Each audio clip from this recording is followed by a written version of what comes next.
The launch in May of a class action against 12 major banks over their fees has had an overwhelming response from people wanting to take part.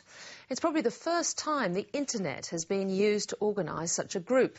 Behind this action is powerful litigation funder IMF Australia. On Friday, IMF Australia turns its attention to a new target, bauxite resources. I spoke earlier to IMF Australia's Managing Director, Hugh McLernon.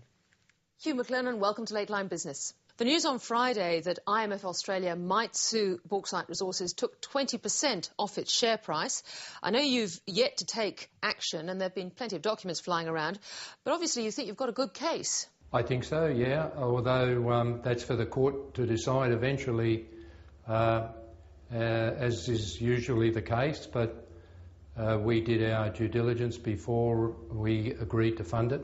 What's the basis of it?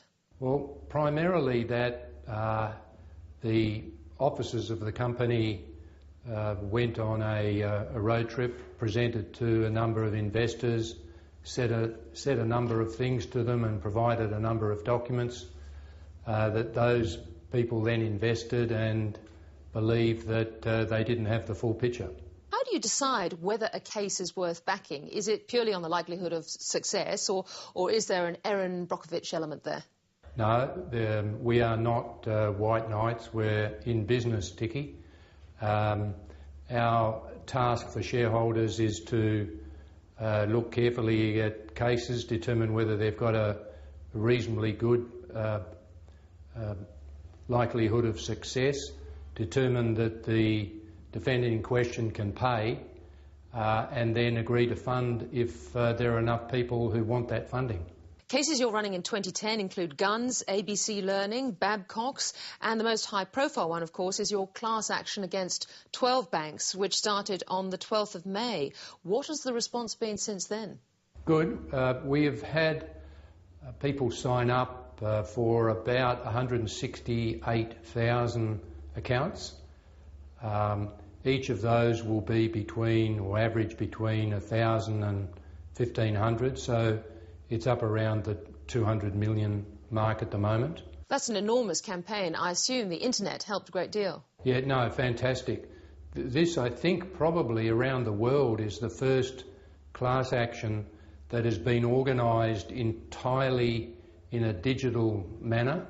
In other words, people found us on the internet, we supplied them with information, they interacted with us, and they signed up all with no personal contact at all through the program that had been written by our in-house IT people.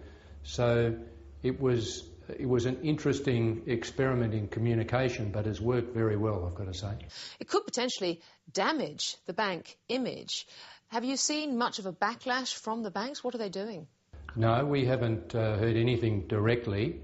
The banks are all cooperating at the moment in relation to providing us with all of the relevant documents which show the contractual arrangements between those banks and their customers. And I think it will be dealt with in the normal way in the court. The court will look at all of the circumstances and make a decision. It's a business question, not an emotional one, I think. Most cases you take on are in fact settled. Do you think this bank action will end up in court? I can't tell, Ticky. We obviously would prefer that it doesn't have to go through the tortuous court process, but if it does, then we're prepared to fund it to the end. You've now got a portfolio of about $1.6 billion in value of claims and a target portfolio of $2 billion by June 2011. That speaks volumes about the rise of class actions in Australia, doesn't it? Well, it's not just class actions, remember. There are a fair number of class actions in that group, but there are also some fairly large individual pieces of litigation. But I think what it does speak of primarily is that for a long time there has been no litigation funding. People have not been able to pursue these sort of claims. I mean, exception fees have been around since the day dot.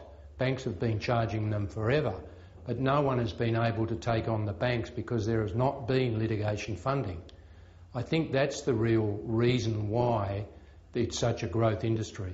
It is a growth industry and a very high margin business with 25% of the claims you receive as a success fee. Do you see these margins coming down as more players enter the market? That's the usual reaction to competition, so I would imagine any pressure that comes on to margins will be downward pressure. So, it's a matter we'll have to cope with as we go along. Now, you must cross paths with ASIC on many of your actions. What do you think of them as a regulator? I think that ASIC, in the role it plays and in the very small role we play, which is of a similar nature, ASIC does a reasonable job. It's a hard industry to regulate. There are plenty of people, including me from time to time, I suppose, who are prepared to criticise and critique the performance. Sometimes you wish they acted a little bit faster and in some cases a little bit more aggressively. But I think as regulators around the world go, they do a fairly good job.